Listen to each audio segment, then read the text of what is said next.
Dito sa Japan, may mga kanya-kanya silang patron din. Katulad nito, Yazaki Jinja ang tawag dito. Kumbaga sa kani-kanilang santo. Sa kanila naman ay temple. May wishing well din sila guys. Ayan. Katulad niyan, pag pinunas mo daw sa mukha mo, yan gagaling ang mga sakit-sakit mo. Ayan pa nga at naglaro pa ako. Tingnan nyo, may bomba pa pala dito, di ba? Oh, ang galing. Meron pa pala sila dito niyan. O ito, nag-i-start na nga sila. Puntahan na natin. Ayan. Nakita ko na yung mga nagmamatsuri ang tawag dyan. Ayan. Ito ang nila, patron nila. Ginagala nila yan dito sa lugar nila. Kumbaga sa atin sa street. Ayan. Yan ang nila, Yazaki Jinja. Ang tawag dyan. Tingnan nyo. May mga kanya-kanya silang mga nakasuot na uniform kung saan ang lugar nila. Traditional costume nila yan guys.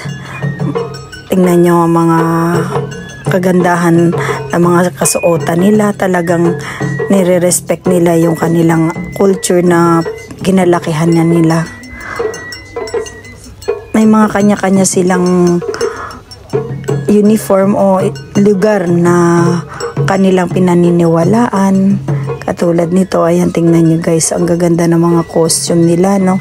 May talagang inaano talaga nila yung hanggang ngayon, meron pa rin sila talagang paniniwala sa mga ganun. Yung iba naman, kasi napapansin nyo siguro parang medyo maiksi ang pananapit. Nung araw talagang ganyan talaga daw ang kasuotan. Ngayon na lang medyo modern na, medyo pantalon na lang ang ginagamit kasi medyo nahihiya na at moderno na nga ngayon tayo mga tao. Pero nung araw ng panahon, ang kanilang kasuotan ay yung talagang maiksi lang. Nakikita nyo naman siguro kung anong gusto kong sabihin. Ayan. Sa kanila meron din silang mga kanya-kanyang mga kahilingan. Tradisyon nila yan taon-taon.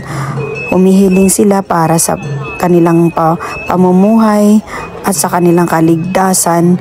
Hinihila nila or nagbubuhat sila sa mga santo. Mikoshi ang tawag sa may mga nagiinuman habang nagbubuhat. May mga kumakain. Parang rin sa atin, festival nga, sabi ko nga sa inyo, di ba? Mamaya-maya makikita nyo may mga bilihan ng mga laruan, ng kung ano-ano. Ayan, madaming tao yan guys. Para sa atin katulad ng Quiapo Day. Ayan. Panata na nila yan guys. Ito pa nga may parang santo sila na naniniwalaan ito. Ayan o, nakikita niyo may hawak na stick na yan. Diba? Yan ang parang nila yan dyan. Culture na nila yan. Ang haba nito guys. Nagulat nga ako kanina paglalakad ko. Nakita ko tong mga to eh. Actually, hindi naman ako talaga papunta dito. Napansin ko lang. Ayan, makikita nyo ang culture ng Japan, mga traditional nila.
Ito ang Yazaki patron, Yazaki Jinja. Yan ang inaano nilang, makikita nyo kung gaano sila panata.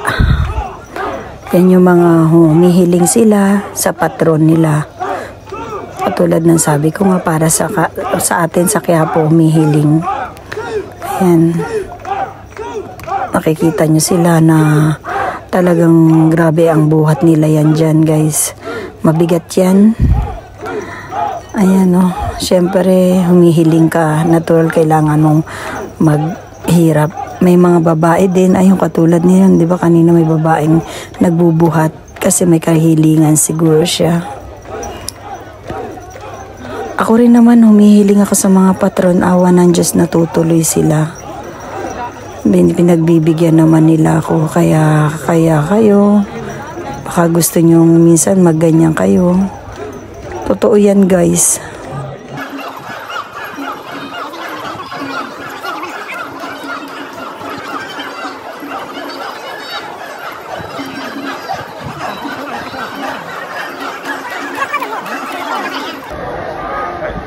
Ayan, guys.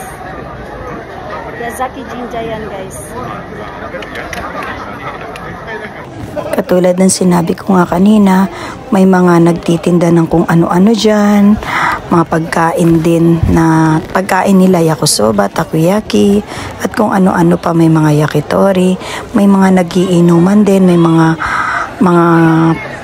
parang games ng bata, yung mga makikita nyo, yung kung ano-ano, mga laruan na ibinibenta, ayan, mga nagkakainan, naglalaro, ayan katulad nito, ayan, no, laruan ng mga pambata. Marami rin kayong mabibili dyan, guys, kaya masaya yan. Mga cotton candy, may takoyaki, katulad niya, no, diba? Sa atin sa Pilipinas, makikita mo rin yan sa mga piyesta, eh. Ayan, katulad nito, yakisoba, tsaka takoyaki. Wow! Kaya gustong-gusto ko pumupunta rin dito, guys, eh. Kasi sari-sari meron. O, diba?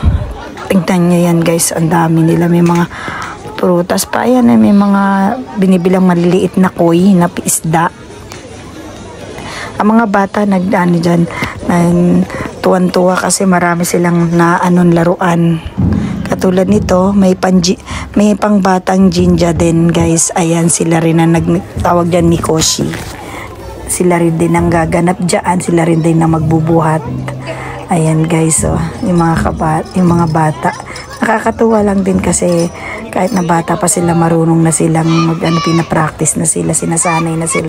Pagkatapos ilibot ang patron, ibabalik na siya sa kanyang pinaka-temple. Ngayon sa gabi naman may konting kasiyahan doon. Thanks for watching. See you on my next vlog. Bye!